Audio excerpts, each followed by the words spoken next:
Kejadian 7 ayat yang pertama sampai 24. Demikian firman Tuhan.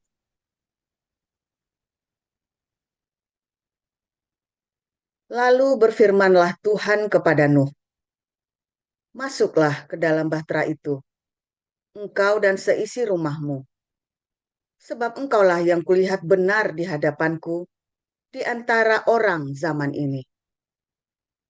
Dari segala binatang yang tidak haram, haruslah kau ambil 7 pasang, jantan dan betinanya. Tetapi dari binatang yang haram, 1 pasang, jantan dan betinanya.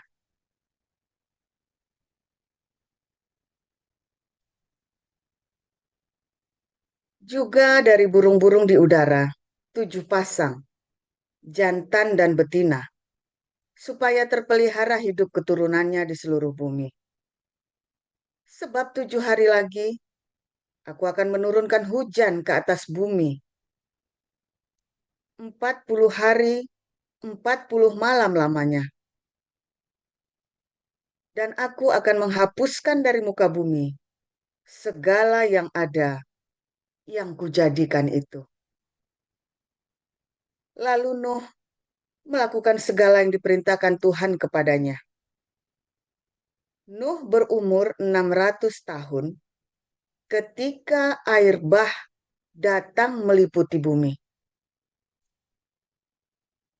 Masuklah Nuh ke dalam bahtera itu bersama-sama dengan anak-anaknya dan istrinya dan istri anak-anaknya karena air bah itu. Dari binatang yang tidak haram dan yang haram, dari burung-burung dan dari segala yang merayap di muka bumi.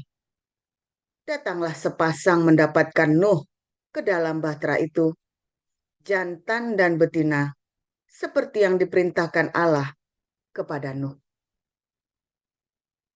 Setelah 7 hari, datanglah air bah meliputi bumi. Pada waktu itu, pada waktu umur Nuh 600 tahun, pada bulan yang kedua, pada hari yang ke-17 bulan itu, pada hari itulah terbelah segala mata air samudra raya yang dahsyat dan terbukalah tingkap-tingkap di langit. Dan turunlah hujan lebat meliputi bumi 40 hari 40 malam lamanya. Pada hari itu juga masuklah Nuh serta Sem, Ham, dan Yafet, anak-anak Nuh dan istri Nuh, dan ketiga istri anak-anaknya bersama-sama dengan dia ke dalam bahtera itu. Mereka itu dan segala jenis binatang liar dan segala jenis ternak dan segala jenis binatang melata yang merayap di bumi dan segala jenis burung, yakni segala yang berbulu bersayap. Dari segala yang hidup dan bernyawa, datanglah sepasang mendapatkan Nuh ke dalam bahtera itu. Dan yang masuk itu adalah jantan dan betina dari segala yang hidup, seperti yang diperintahkan Allah kepada Nuh.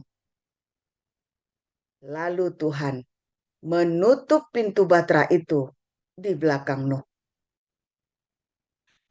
40 hari lamanya air bah itu meliputi bumi. Air itu naik dan mengangkat bahtera itu, sehingga melampung tinggi dari bumi. Ketika air bah, ketika air itu makin bertambah-tambah dan naik dengan hebatnya di atas bumi, terapung-apunglah bahtera itu di muka air. Dan air itu sangat hebatnya bertambah-tambah meliputi bumi. Dan ditutupinyalah segala gunung tinggi di seluruh kolong langit. Sampai 15 hasta di atasnya bertambah-tambah air itu. Sehingga gunung-gunung ditutupinya.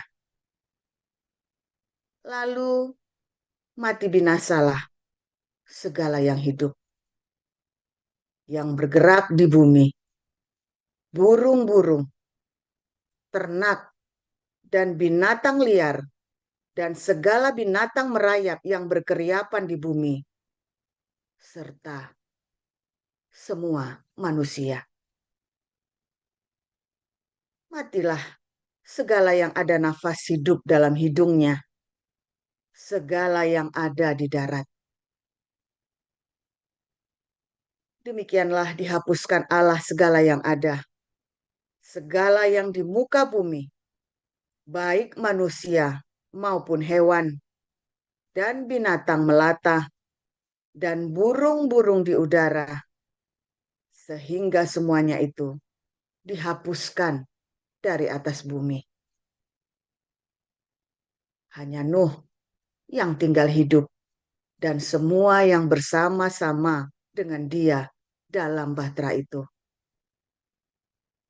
Dan berkuasalah air itu di atas bumi 150 hari lamanya. Demikian. Maka tampaklah suatu tanda besar di langit, seorang perempuan berselubungkan matahari dengan bulan di bawah kakinya dan sebuah mahkota dari 12 bintang di atas kepalanya. Sedang mengandung dan dalam keluhan dan penderitaannya hendak melahirkan, ia berteriak kesakitan. Maka tampaklah suatu tanda yang lain di langit, dan lihatlah, seekor naga merah padam yang besar, berkepala 7 dan bertanduk 10, dan di atas kepalanya ada 7 mahkota, dan ekornya menyeret sepertiga dari bintang-bintang di langit, dan melemparkannya ke atas bumi. Dan naga itu berdiri di hadapan perempuan yang hendak melahirkan itu, untuk menelan anaknya. Segera sesudah perempuan itu melahirkannya, maka ia melahirkan seorang anak laki-laki yang akan mengembalakan semua bangsa dengan gada besi. Tiba-tiba anaknya itu dirampas dan dibawa lari kepada Allah dan ke tahtanya. Perempuan itu lari ke padang gurun, di mana telah disediakan suatu tempat baginya oleh Allah, supaya ia dipelihara di situ 1260 hari lamanya. Maka timbullah peperangan di surga. Mikael dan malaikat-malaikatnya berperang melawan naga itu. Dan naga itu dibantu oleh malaikat-malaikatnya, tetapi mereka tidak dapat bertahan. Mereka tidak mendapat tempat lagi di surga. Dan naga besar itu, si ular tua yang disebut iblis atau Satan, yang menyesatkan seluruh dunia, dilemparkan ke bawah. Ia dilemparkan ke bumi bersama-sama dengan malaikat-malaikatnya. Dan aku mendengar suara yang nyaring di surga berkata, sekarang telah tiba keselamatan dan kuasa dan pemerintahan Allah kita dan kekuasaan Dia yang diurapinya, karena telah dilemparkan ke bawah pendakwa saudara-saudara kita yang mendakwa mereka siang dan malam di hadapan Allah kita. Dan mereka mengalahkan Dia oleh darah anak domba dan oleh perkataan kesaksian mereka, karena mereka tidak mengasihi nyawa mereka sampai ke dalam maut. Karena itu bersukacitalah, hai surga dan hai kamu sekalian yang diam di dalamnya. Celakalah kamu, hai bumi dan laut, karena iblis telah turun kepadamu dalam geramnya yang dahsyat, karena ia tahu bahwa waktunya sudah singkat. Dan ketika naga itu sadar bahwa ia telah dilemparkan di atas bumi, ia memburu perempuan yang melahirkan anak laki-laki itu. Kepada perempuan itu diberikan kedua sayap dari burung nasar yang besar, supaya ia terbang ke tempatnya di padang gurun, di mana ia dipelihara jauh dari tempat ular itu selama 1 masa dan 2 masa dan setengah masa. Lalu ular itu menyemburkan dari mulutnya air sebesar sungai ke arah perempuan itu, supaya ia dihanyutkan sungai itu. Tetapi bumi datang menolong perempuan itu. Ia membuka mulutnya dan menelan sungai yang disemburkan naga itu dari mulutnya. Maka marahlah naga itu kepada perempuan itu, lalu pergi memerangi keturunannya yang lain, yang menuruti hukum-hukum Allah dan memiliki kesaksian Yesus. dan ia tinggal berdiri di pantai laut. Haleluya, luar biasa firman Tuhan selalu baru setiap hari. Ketika kita menanti-nantikan Tuhan dengan kesungguhan hati, saudara ya. Saudara, kita masih membaca Wahyu 12 ya, karena ini masih cerita tentang Nuh ya, 2 pasal ini ya. Pasal 6 dan pasal 7. Saudara, ketika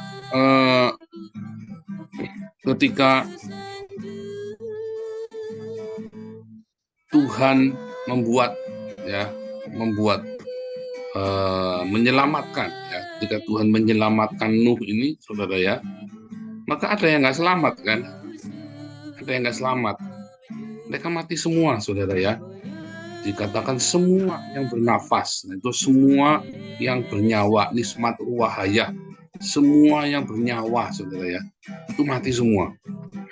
Karena mereka nyawanya diambil semua, ya kan, nyawa ditutup semua kan, sehingga nyawanya itu, nafasnya itu, rohnya itu, ya diambil, hilang semua, saudara. Semua yang bernyawa yang di muka bumi ini, katakannya mati semua. Hanya Nuh dan keluarganya saja yang selamat, karena bumi ditenggelamkan.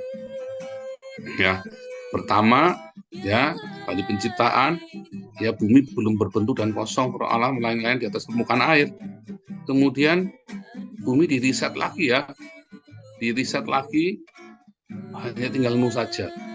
Jadi pertama ada Adam, kedua ada Nuh, saudara ya, diriset, kedua ada Nuh. Nah, ketika Tuhan meriset bumi ini, maka itu benar-benar seperti kiamat, saudara ya, seperti akhir dari segala sesuatu. Makanya akhir zaman nanti ya, ketika menjelang kerajaan 1000 tahun, dikatakan seperti zaman Nuh. Seperti zaman Nuh, di mana orang-orang itu ya kawin mengawinkan, mereka juga sibuk dengan urusannya sendiri-sendiri. Tiba-tiba hari itu datang, saudara ya, hari itu datang, dan hanya orang-orang yang ada di dalam bahtera itu yang selamat, yang ada di dalam keselamatan bersama dengan yang akan masuk dalam kerajaan 1000 tahun dengan selamat ya. Yang lainnya ya dengan karu-karuan. Makanya kita orang-orang percaya ya, yang diselamatkan di dalam bahtera keselamatan anak domba itu, saudara ya, dalam Yesus Kristus, maka kita akan masuk dalam kerajaan 1000 tahun ya. Sedangkan orang-orang yang tidak selamat, orang-orang yang tidak diselamatkan, masuk dalam kerajaan 1000 tahun tapi sebagai rakyat jelata. Dan yang sebagai rakyat jelata ini nanti akan siap-siap ditentukan dari semulanya untuk masuk di dalam neraka, saudara ya. Sementara orang-orang yang diselamatkan oleh Tuhan Yesus, oleh keselamatan anak Mesias ya, anak manusia itu ya, orang Yahudi juga ya, nanti orang Yahudi akan percaya, saudara ya. Di hari itu orang Yahudi percaya karena dia melihat Mesias yang sesuai dengan ininya mereka, yaitu yang menyelamatkan orang Israel, yang menyelamatkan Israel ya, saudara ya, yang menyatukan seluruh suku-suku Israel dari seluruh penjuru bumi. Itu akan terjadi ya. Nah,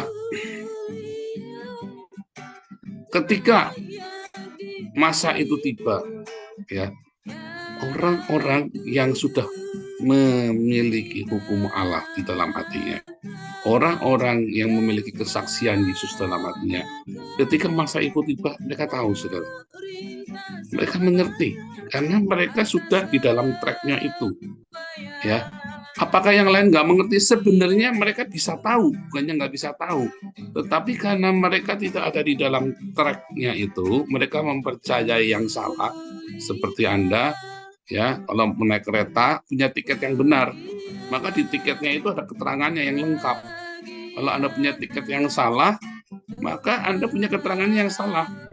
Anda naik pesawat yang lain, yang Anda baca pesawatnya orang lain ya, yang pesawat lain yang tidak menuju kepada tujuan Anda. Semua keterangan itu ada, saudara. Jadi Anda mau selamat, mau ikut yang mana? Mau ikut Muhammad selamat, ya Anda ikutlah sana Muhammad ya, dengan segala janjinya. Anda harus teliti, baca yang teliti, janjinya apa saja. Ya, Anda harus teliti ya, janjinya Muhammad itu apa saja. Janji Anda mau ikut Buddha, Anda harus teliti janjinya Buddha apa saja. Ya, dan itu akan terjadi sesuai dengan kitabnya mereka. Ya, saudara ya, sesuai dengan kitabnya mereka. Saya sudah membaca beberapa kitab. Ya, saudara ya. Anda harus teliti benar-benar. Kitab itu ditulis sebagai panduan bagi umatnya. Muhammad menulis kitab, semua agama-agama di dunia itu menulis kitab bagi umatnya, termasuk kita. Tuhan sudah memberikan kitab itu, Tuhan kita, bukan Tuhannya mereka, karena Tuhan kita dengan Tuhan mereka berbeda. Ya, Allah yang kita sembah dengan Allahnya mereka beda. Sudah memberikan kepada kita manual booknya kepada kita. Kita harus ikutin manual booknya itu, sudah nggak boleh meleset. Jangan kamu ikut Tuhan Yesus, baca manual booknya mereka, terus ada cocokmologi mau digatuk-gatukin. Siapa itu? Saya kadang-kadang kalau ngeliat apologi suka kutip-kutip Al-Quran buat benerin Tuhan Yesus, saya gedek-gedek ya. Kamu ini ikutnya siapa sih kamu yang kamu ikutin? Saudara akan mendapatkan keterangan-keterangan yang salah, nanti akan bingung. Makanya saya suka mencela, ya. Suka mencela orang-orang yang suka mencampur adukan kitab-kitab ini ya. Saya bilang nanti kamu akan sesat nanti kamu akan bingung sendiri, akan terjadi kebingungan teologis, nggak nyambung semuanya. Ada beberapa orang bahkan sudah sekolah, sudah mengerti bahasa Ibrani segala macam ya, tapi masih suka gotak-gatukin Al-Quran segala macam ya. Tak bilangin kamu ya kalau gotak-gatukin begitu, kamu nanti satu ketika akan terperangkap dan kamu kan bingung sendiri. Apa yang kamu pikir? Rasanya aku bacanya ini kok. Enggak lah, enggak ada di situ. Percaya saya, itu ada di sana. Jadi saya nggak tahu itu ada di sana apa enggak. Tetapi pada kenyataannya orang-orang itu suka lupa yang dia baca yang ini dari mana. Saya dulu baca ya, saya saja baca banyak buku saja, saya dulu baca di buku yang mana ya ada pernyataan ini, ya kan? Tetapi kalau kita punya satu pegangan, ya, yaitu Alkitab. Alkitab kita dengan Alkitabnya orang Yahudi sama. Nah, karena kita orang pagan, bukan orang Yahudi, maka ada tambahan perjanjian baru. Orang Yahudi punya Talmud untuk mengerti perjanjian lama, dijelaskan sama guru-guru mereka. Kita punya perjanjian baru, perjanjian lama dijelaskan oleh guru-guru kita, para rasul, ya, oleh Yesus dan para rasul. Perjanjian lama itu dijelaskan oleh Yesus dan para rasul di dalam perjanjian baru. Sedangkan orang Yahudi, karena mereka orang Yahudi, maka perjanjian lamanya dijelaskan oleh guru-guru mereka juga, rabi-rabi Yahudi di dalam Talmud. Anda bacalah Alkitabnya yang sama. Jadi jangan Anda ngambil dari Al-Quran. Jadi Anda jangan kayak orang bingung mencari kebenaran dari mana-mana lalu dicampur, dikocok jadi satu. Mereka akan hidup dengan kebenarannya mereka sendiri, ya, dan mereka akan mendapat janjinya mereka sendiri. Kalau Allahnya mereka selamat, kalau Allahnya mereka lolos dari penghukuman, kalau para Allah ini lolos dari penghukuman, ya kan? Karena Yesuslah yang akan mengadili para malaikat, para Allah, ya. Yesuslah yang akan mengadili, ya. Tapi jangan lupa, kita orang percaya juga yang akan mengadili para malaikat, ya saudara ya. Kita orang percaya akan mengadili para malaikat, loh. Ya. Jadi Anda jangan dibingungkan dengan kitab-kitab suci yang lain. Fokus saudara baca Alkitab. Anda yang belum selesai belajar bahasa Ibrani, Anda yang belum selesai belajar bahasa Yunani, nggak usah lah sok-sokan pakai bahasa Arab lah. Ya, nggak usah. Kecuali Anda yang terakhir dari Islam, belajar ngaji. Tapi itu pun kalau Anda sudah masuk ke sini, udahlah forget it. Ya, nggak usah dikotak-katik-katuk, nanti Anda bingung sendiri. Tekunin baca Alkitab. Waktumu kan terbatas. Anda nggak usah baca-baca yang Al-Quran segala macam. Kecuali kamu adalah seorang teolog seperti saya, yang kita harus belajar banyak hal untuk kita mengajar. Tapi kalau Anda bukan seorang teolog, waktumu untuk membaca Alkitab saja sudah habis. Anda kudu bekerja, Anda kudu ini, kudu itu. Ya, habis. Jadi fokuslah membaca Alkitab.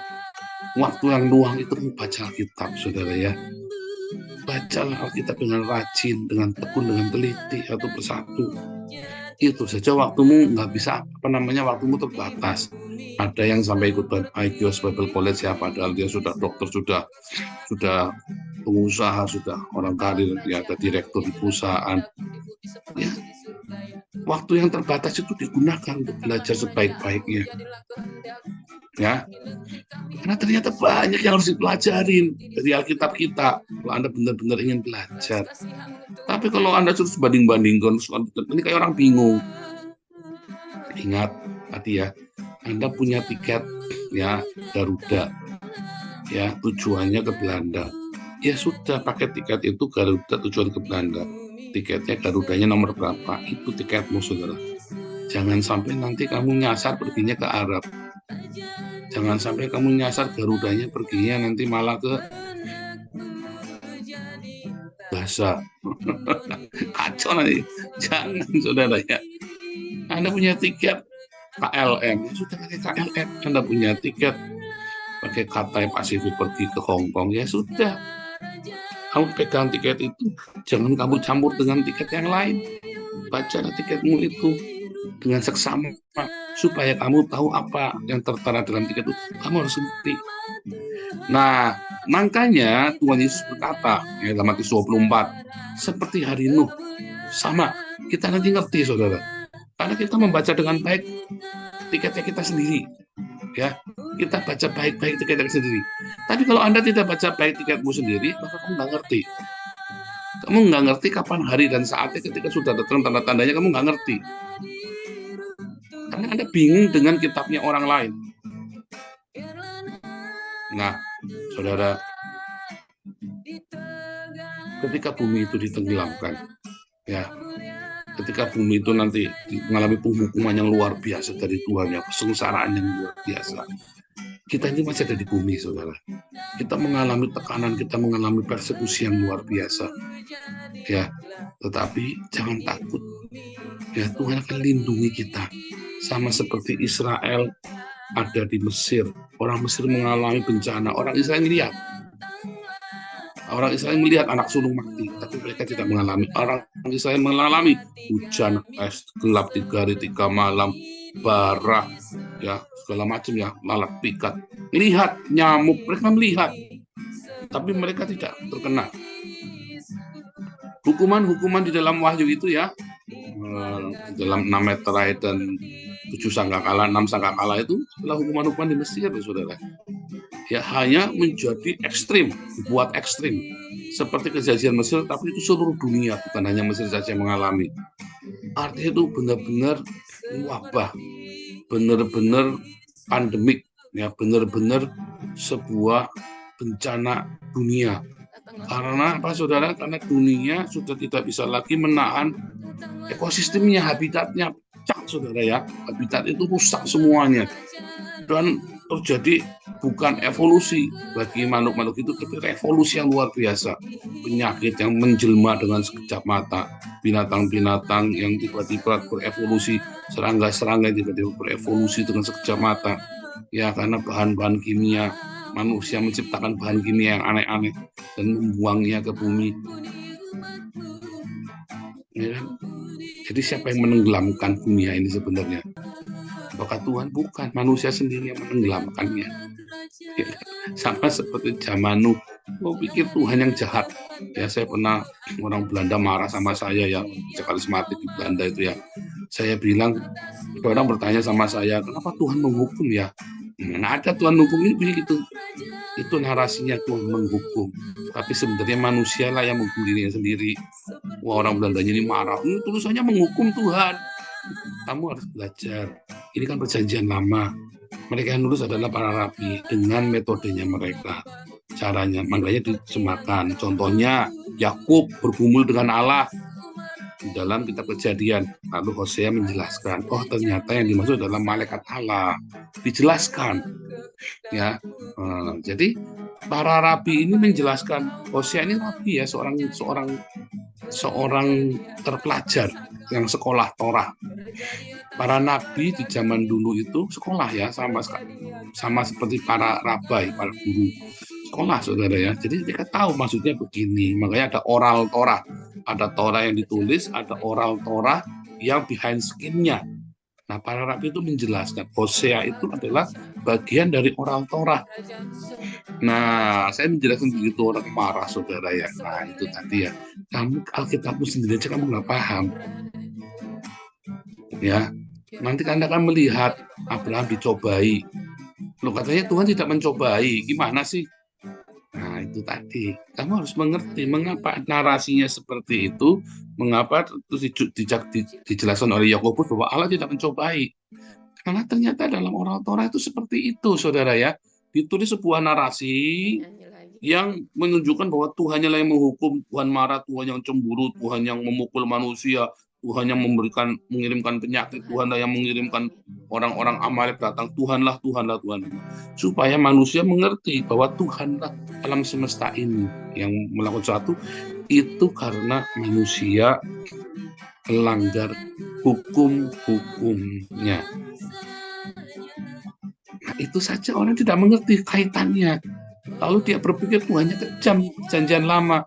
Padahal dia memahaminya dengan cara yang salah. Para rabi Yahudi sendiri tidak memahami Tuhannya menghukum yang kejam begitu, saudara ya. Mereka melihat, ya oh itu adalah tangan Tuhan. Yang disebut dengan tangan. Apakah Tuhan punya tangan? Ya bukan. Apakah L itu punya tangan? Oh, itu ruah. Allah adalah roh.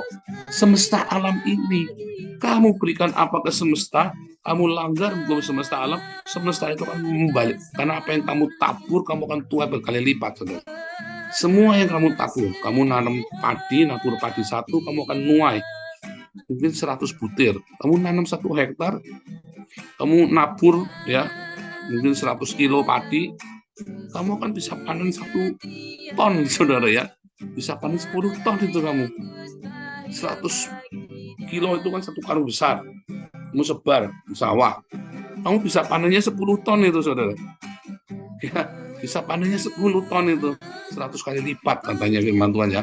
Benih yang berbuah 30 kali lipat, 60 kali lipat, 100 kali lipat. Termasuk kejahatan yang kamu tabur. Itulah yang disebut dengan Tuhan menghukum. Itulah yang disebut dengan Tuhan memberkati. Nah, hukum-hukum ini kita kudu ngerti, itu semua ada di dalam Alkitab kita. Makanya kita pasti akan ngerti kapan Tuhan itu datang, termasuk pencobaan dalam hidup. Nah, di kelas profetik itu nanti kita ajari ya. Ada babnya khusus di kelas profetik ya, kita belum masuk ke sana. Bahwa sebenarnya kita tahu loh, ketika kita masuk di dalam pencobaan, selesainya kapan, mau bagaimana kita ngerti, saudara. Ya, makanya ada nabi-nabi, ya ada orang-orang yang beri karunia, dia tahu kamu akan berakhir sekian lama pencobaannya, kamu akan mengalami ini. Dia bisa tahu. Karena ada pola di dalam semesta alam ini yang ditulis di dalam Alkitab, diajari polanya, saudara. Makanya ada angka-angka, kalau belajar Kabalah itu ya, ada angka-angka, saudara. Dan Tuhan Yesus mengajarkan kepada kita angka-angka itu. Ya, apa yang Yesus ajarkan dengan di dalam pengajaran orang Yahudi itu sama, saudara ya, polanya. Yesus mengajarkan angka-angka itu seperti Paulus, Petrus, para rasul juga mengerti angka-angka itu. Karena angka-angka itu bukan rahasia, saudara, sebetulnya. Makanya Tuhan Yesus bilang apa dalam Matius 24, tanda alam, tanda zaman, tanda alam kamu bisa mengerti. Kenapa tanda zaman kamu tidak ngerti? Karena kamu tidak tahu rahasianya yang ada ditulis. Padahal rahasia itu terbuka dengan jelas di dalam Alkitab kita. Hanya kamu tidak membacanya dengan teliti. Tarik aja begitu, kamu sibuk baca Al-Quran. Gimana? Tiap hari baca kitab suci, tapi kitab sucinya agama orang lain. Gimana sih? Makanya jadi botol kamu. Jangan ya. Ketahuilah rahasia firman Tuhan itu. Semuanya ada di dalam kitab suci kita, saudara. Ya, semuanya. Ya, maka kamu kan bisa mengelola alam ini. Mengelola, kan firman Tuhan apa? Kejadian 1 ayat 28, taklukkanlah bumi, kuasailah. Mau kamu mengeringkan bumi atau kamu mau tenggelamkan bumi? Kamu mau mengeringkan Gaza atau kamu mau tenggelamin Gaza, saudara? Ini saking pinternya ya orang-orang Israel ya. Dia bilang kalau mau nenggelamin Gaza itu ya nggak pakai sebulan, cuma beberapa hari saja selesai untuk menghilangin Gaza itu, saudara ya. Beberapa hari dengan teknologi yang mereka punyai. Nah, itu sama, saudara ya. Sebenarnya apa yang Tuhan sudah berikan kepada kita, kita kelola dengan baik. Kelolanya dengan cinta atau dengan kebencian. Bagaimana cara kamu mengelola dengan cinta atau kebencian? Semua manualnya ada di dalam Alkitab. Bacalah setiap hari dengan rajin, dengan hati yang aletheia, dengan hati yang tulus, dengan hati fah, berharap kepada Tuhan dengan cinta, saudara. Nanti kamu tahu, ketika masa-masa pencobaan itu datang, ketika masa-masa sulit datang, kamu bisa tenang, saudara. Kenapa orang tidak takut? Karena dia tahu. Kalau orang tahu ini jalan menuju kemana, walaupun gelap dia nggak takut. Tapi kalau dia tidak tahu apa yang akan terjadi di dalam perjalanan itu nggak takut dia. Nanti kalau gini gimana? Nanti kalau gitu gimana? Dia takut, saudara. Karena dia nggak tahu. Tapi kalau dia tahu nggak takut. Ya kan? Kalau dia tahu, saya berjalan, saya tahu ada Tuhan beserta, dia nggak takut. Tapi dia tidak tahu kalau Tuhan beserta. Dia tidak tahu kalau dia akan sukses, maka dia takut. Kalau dia sudah tahu dia pasti bisa, dia nggak takut. Ya, manual booknya kita, Torah, to aim the target, ya, untuk memperlengkapi kita mencapai target kita. Manual booknya itu adalah Torah. Baca setiap hari dengan rajin, saudara, sehingga kita tahu kapan saatnya kita harus begini, kita tahu kapan saatnya. Kita jangan lupa, aku nggak tahu. Enggak, kita tahu, saudara. Kita tahu, karena ada manual booknya di sana, ya, di dalam Torah kita, di dalam firman Tuhan yang kita baca setiap hari, perjanjian lama dan perjanjian baru. Tuhan Yesus memberkati.